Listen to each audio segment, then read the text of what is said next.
हेर्नुस् त यो भ्रष्टाचारीको हालत।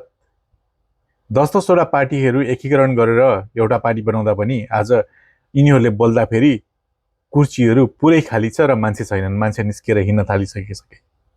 यिनीहरूलाई यस्तो हुँदा पनि अझै पनि लाज छैन। मान्छेले नसुने पनि कुर्सीले सुन्छ भनेर भाषण दिन्छन्। कुर्सी त खाली खाली देखिन्छ, मान्छेले नसुने पनि कुर्सीले त सुन्ला। ये कस्ता खालका नेता हुन्? यिनीहरूमा न लाज छ न शरम छ। दुनियाँभरको भ्रष्टाचार गरेर देशलाई यो स्थितिमा पुर्याइसके। अझै पनि यिनीहरूलाई म प्रधानमन्त्री बन्छु, म मन्त्री बन्छु, म सांसद बन्छु भन्ने आश छ। अब यतिखेर हामी जनताको पालो हो।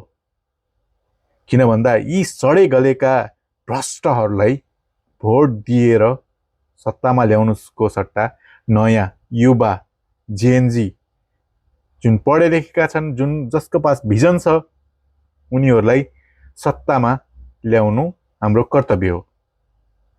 यी जस्ता फटाहरू फेरि पनि सत्तामा आए भने अहिले हामी हजारको संख्यामा विदेशीका छौँ भने भोलि गएर लाखौं करोडौंको संख्यामा विदेशी छौँ र यिनीहरूले देश कब्जा गरेर हामीलाई रिफ्युजी बनाउन पनि बेर लाउँदैनन्।